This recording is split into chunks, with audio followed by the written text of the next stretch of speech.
What if the only way to stop a planet-devouring monster was to crash your ship, bond with an alien warrior sworn to never trust outsiders, and dive headfirst into a collapsing canyon with nothing but a broken rover and a promise you don't fully understand?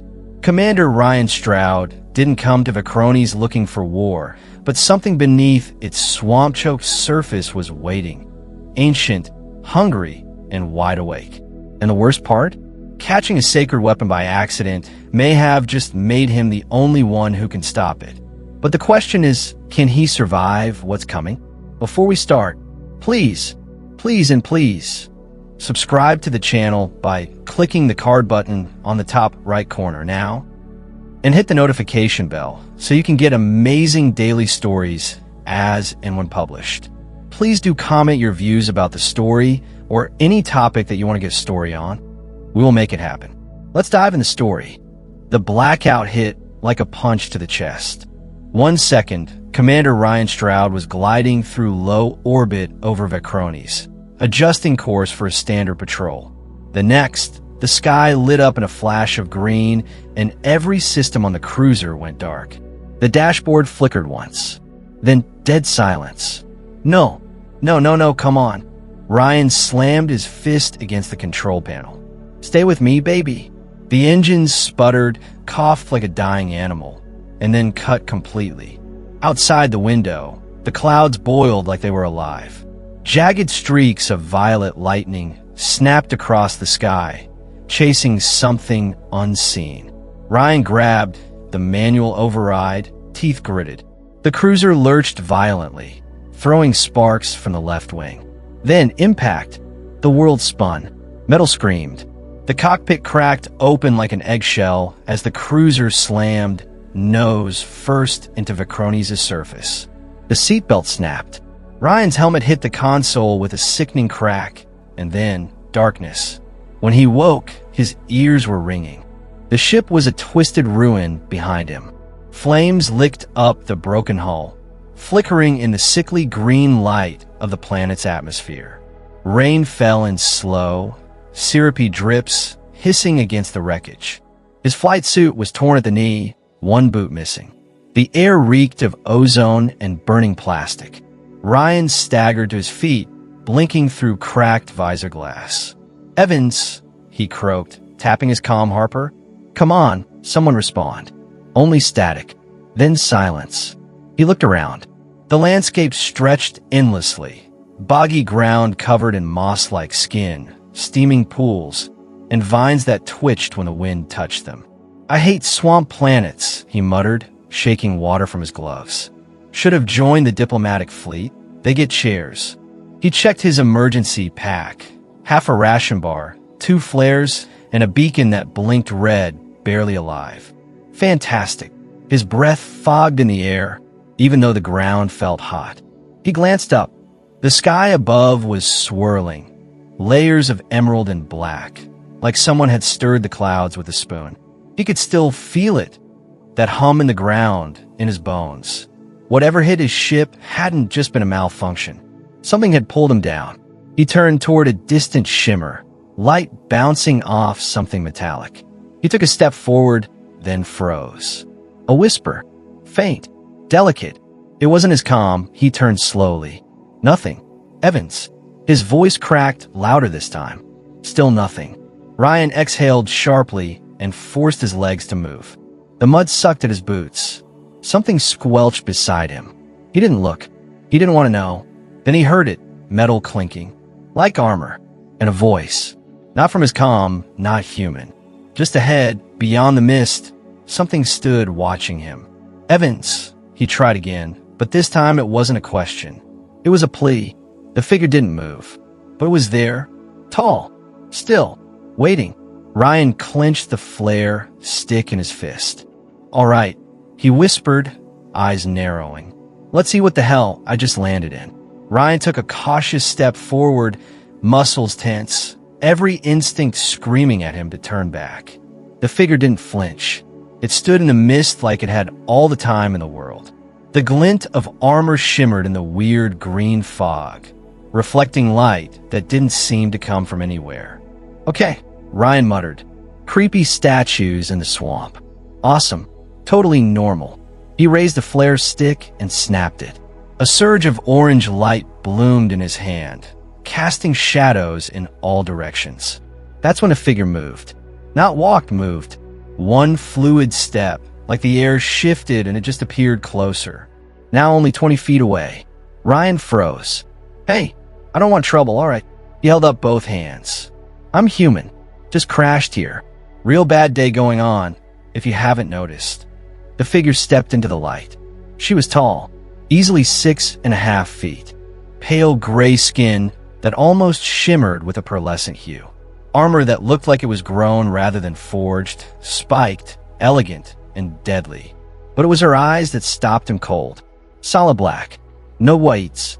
No irises. Just endless, glassy darkness. Her face was beautiful. Angular, almost sculpted, but devoid of expression. Her long, black hair was braided tightly and looped behind her shoulders, and in her hands, she held a double-ended glaive longer than Ryan was tall.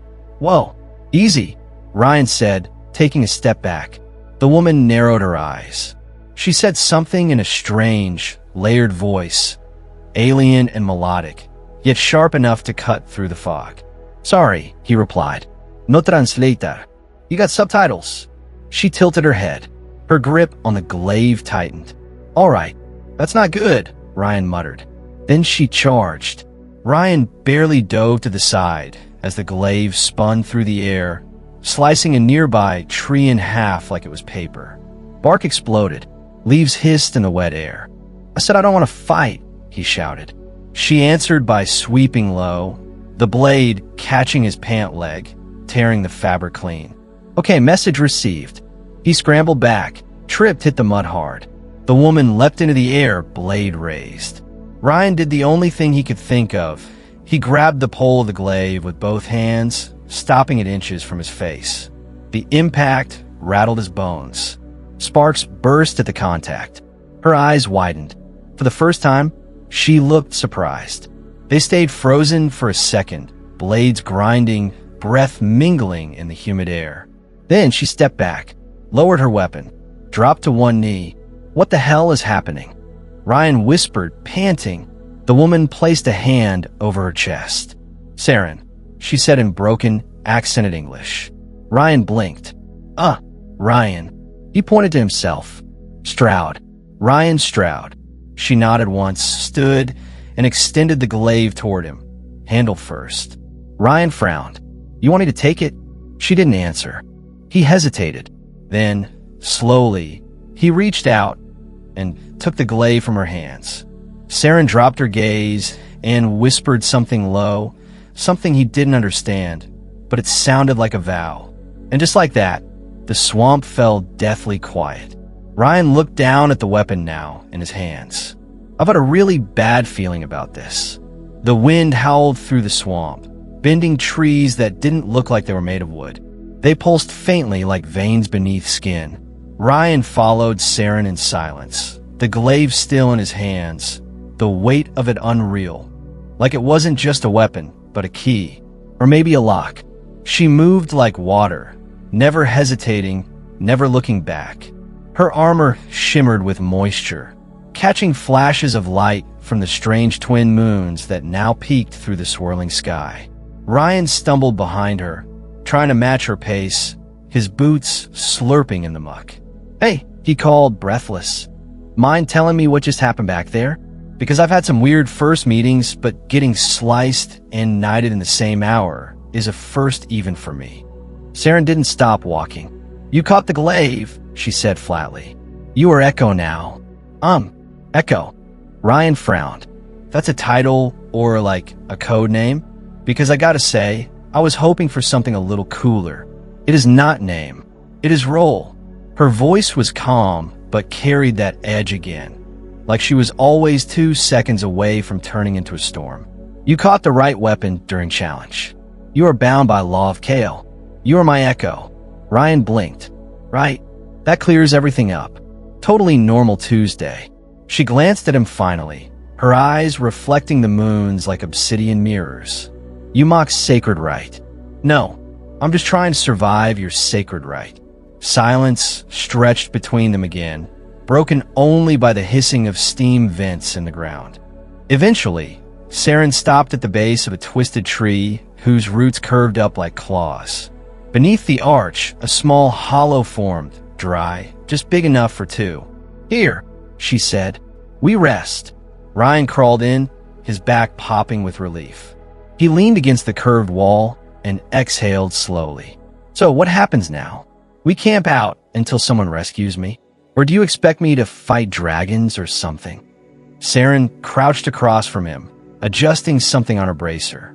It blinked once and began humming softly. "A translator, maybe. You assist me," she said. "In return, I help find your allies." Ryan sat up straighter. "You know where my team is?" "I do not," she replied. "But my people patrol wide. If they are alive, they will be found. But I cannot leave duty." "Let me guess," Ryan muttered. "There's a war." Saren nodded. "Shadow kind stir. From deep places. Old enemies. Woken by vibration from your fall." Ryan rubbed his face, groaning. "So I crash, mess up your ancient peace, catch a sacred weapon by accident, and now I'm legally bound to fight whatever horror I woke up?" Saren stared at him calm. "Yes." He gave a dry laugh and leaned his head back. "Yep, definitely should have joined the diplomatic corps." She tilted her head. "I do not understand this, Diplocorp. It's where you drink coffee, wear nice suits, and don't get stabbed." Saren blinked. "Sounds like weak warriors." Ryan sighed. "Exactly." Outside, something howled in the distance. "Low. Long wrong." Saren's eyes narrowed. She didn't look scared, but she did tighten her grip on her side blade. "Sleep now," she said. "Yeah," Ryan muttered. "Sleep. That's gonna happen." Neither of them did. The howl came again. Louder this time. Closer.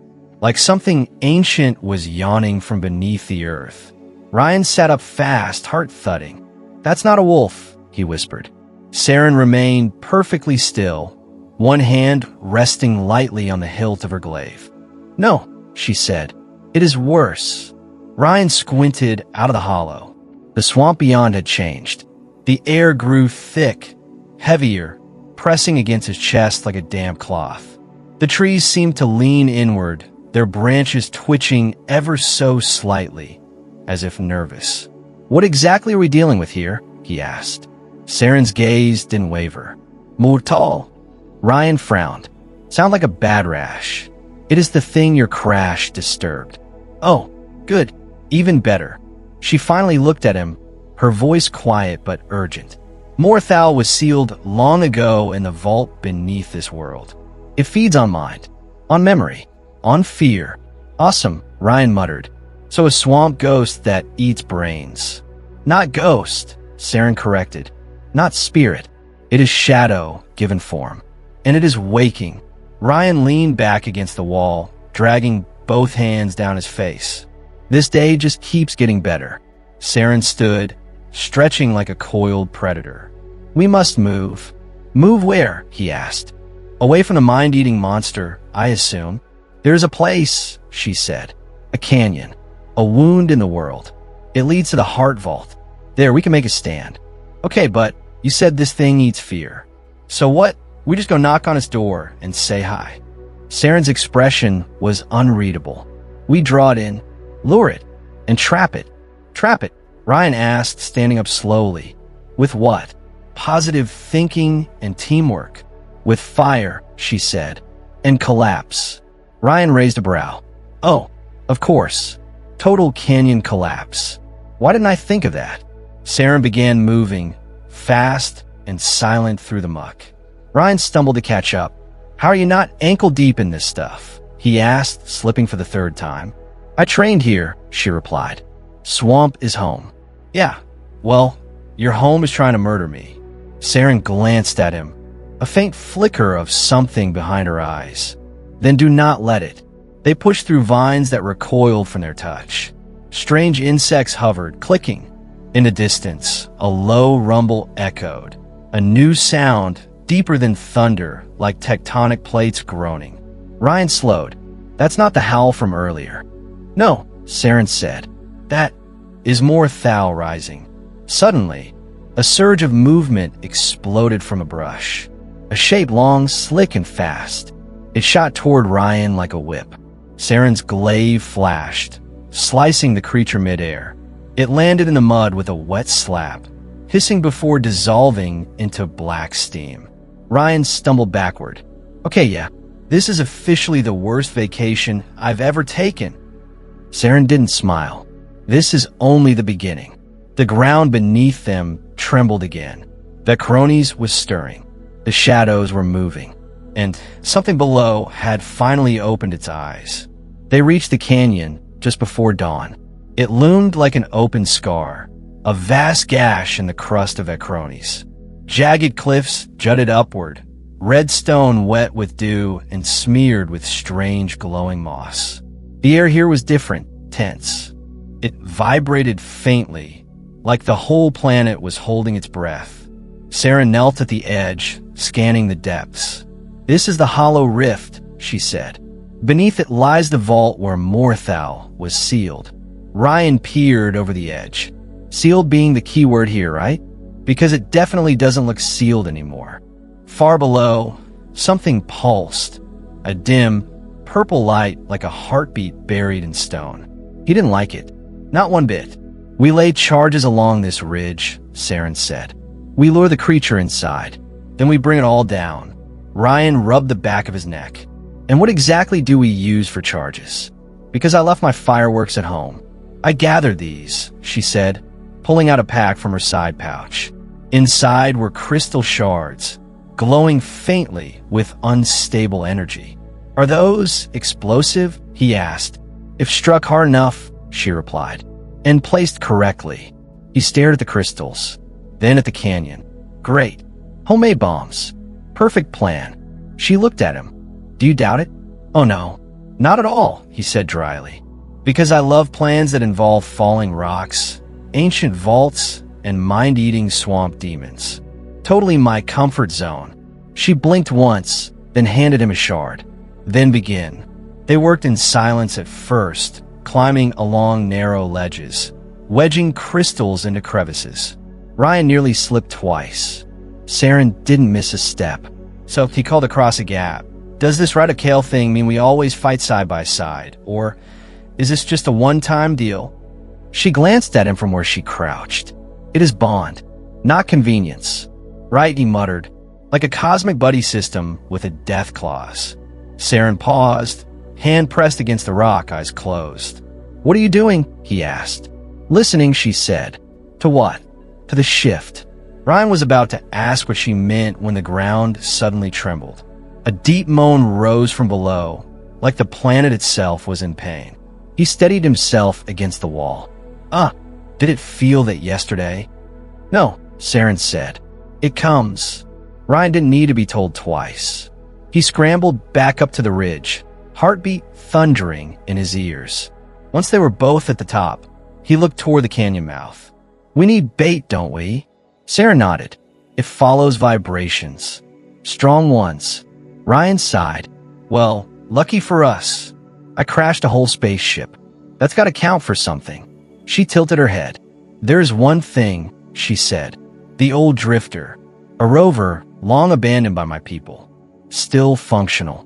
You're saying we hijack your ancient rover, make as much noise as possible, then drive it straight into the death tunnel? Yes. Ryan smirked.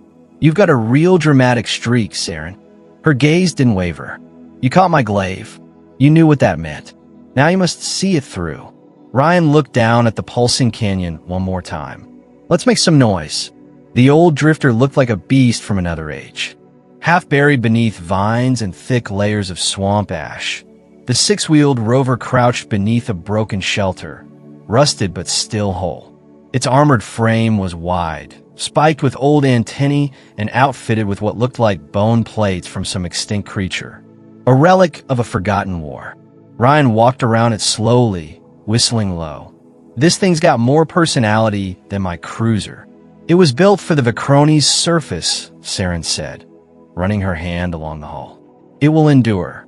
He climbed up to the cockpit, brushing off a seat that crumbled under his fingers. Endure is good. Seats? Optional. Saren joined him, her fingers flying over an embedded console. Symbols lit up one by one, flickering, then stabilizing. The drifter rumbled to life beneath them. Ryan raised an eyebrow. Well, I'll be damned. Still works. It always works, she replied softly. It waits for purpose. He strapped in, not that the straps did anything. Let's give it one. As the drifter rolled out of the shelter and across the marsh, the swamp reacted. Creatures retreated into holes. Fog pulled back. The vibration from the engine was deep, rumbling through the ground like a heartbeat. Saren steered with calm precision, her eyes fixed ahead. Ryan sat beside her, watching the horizon blur as they sped toward the canyon. You ever driven this before? He asked. She nodded once. My father taught me, before he fell to the shadows. He paused. I'm sorry. Saren said nothing, but her hands tightened slightly on the controls. Ryan shifted, glancing at her. I keep thinking, maybe we don't make it out of this. We may not. He smiled faintly. You're terrible at pep talks. Saren looked at him, expression unreadable. You are Echo. You chose this. You stay. Even now. He nodded slowly. Yeah, I guess I do. The ground trembled beneath them. Not from the drifter. Not this time. A new sound rolled through the swamp, deeper, angrier. A churning growl that made Ryan's skin crawl. It's close, he said. Saren pressed a control. A screen flickered, showing a jagged canyon just ahead. We enter soon. Be ready. He reached into his vest, pulling out the small detonator. The button gleamed under the green sky. Timing's everything, huh? Yes, she said.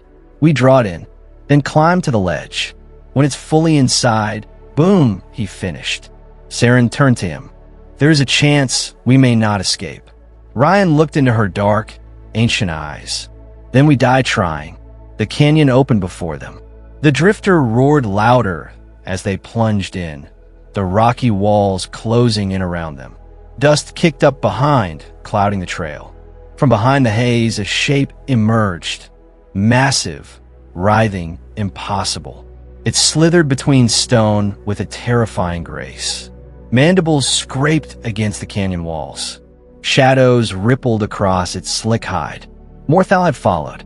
Ryan stood, grabbing onto a metal handrail as the drifter jolted forward. Let's give it a show it'll never forget. Saren floored the engine. The roar echoed, and death followed them into the dark. The drifter roared down the canyon like a thunderbolt, its wheels slamming over jagged stone, shaking the frame violently with every turn. The canyon walls rose higher around them, tighter, closer, forming a perfect trap. Behind them, the creature surged. Ryan glanced back and immediately wished he hadn't. Morthal wasn't just large, it was impossibly vast. Its body churned like liquid shadow, limbs shifting in and out of form. Mouths opened and closed along its sides, whispering voices that didn't belong to this world. The sound dug into Ryan's mind like claws. It's gaining, he shouted. Saren didn't blink. Hold on. She swerved hard, and the drifter skidded around a bend. The vibrations from the engine screamed into the earth. The creature shrieked in response, a piercing, inhuman sound that shook rocks loose from above. Ryan's eyes locked onto the ledge ahead. There's the shelf, he yelled. We jump there. Saren nodded once. On my mark. They readied themselves. The ledge jutted out from the right wall of the canyon, high and narrow. One wrong move, and they'd fall straight into Morthal's waiting jaws. Now, Saren shouted. They leapt. Ryan slammed into the ledge, fingers scrambling for purchase on the rough stone. He pulled himself up with a grunt. Saren, a hand grabbed his wrist. Her grip was iron. I have you. She climbed beside him, breathing hard but steady. Below, the drifter continued without them, crashing against a boulder near the end of the canyon. It buckled and died, engine hissing its final breath. Morthal didn't stop. It surged deeper into the canyon, drawn by the last echoes of vibration. Ryan pulled the detonator from his pocket, thumb hovering over the button. "Tell me it's in deep enough." "It is," Saren said. He pressed the button. A second passed. Nothing. Then the world erupted. Explosions ripped through the canyon walls in a chain of fire and stone. The crystals detonated with blinding flashes, sending tremors through the earth. The walls groaned, cracked, and collapsed in waves. Morthal shrieked, its form twisting violently, flailing in the falling rock. It tried to climb, to escape, but it was too late. The entire canyon shuddered and then caved in completely, burying the creature under a mountain of stone. Silence returned, heavy and unreal. Ryan coughed, dust coating his mouth. He looked at Saren, her face cut and smeared with ash, but her eyes still burning with focus. "Did we get it?" he rasped. "For now," she said. "The vault is sealed again." He sat back, letting the adrenaline fade. "You know, I thought I was just going to deliver a report today." Saren gave him a rare, faint smile. "You delivered salvation." They stayed there until the dust settled. Hours passed before a familiar voice crackled over the comm device on Ryan's wrist. "Ryan? Is that you?" It was Harper. Ryan laughed, half choked by relief. "Yeah, we're alive. You wouldn't believe what we just did." Later, after regrouping with his surviving crew, Ryan stood at the edge of the collapsed canyon, the glaive strapped across his back. Saren approached, silent as ever. "You'll leave soon," she said. "Duty calls," he replied. But he looked at her. "If you ever need me again, just call. Bond or not, I'll come." Saren touched her forehead to his. "I will remember, Echo." And as Ryan turned toward the stars, he knew the connection they'd forged in the shadows of Acrones would never break. Not in this life. Not in the next. Here is the story ends. If you enjoyed and want to watch more thrilling sci-fi adventures, make sure to subscribe to the channel. Dive into epic battles, explore distant galaxies, and join brave heroes as they fight for survival against impossible odds. Let us know in comments if you want next chapters to publish soon. Hit that subscribe button, turn on notifications, and become part of the journey. Together, we'll keep the last light burning. Subscribe now and let the adventure continue.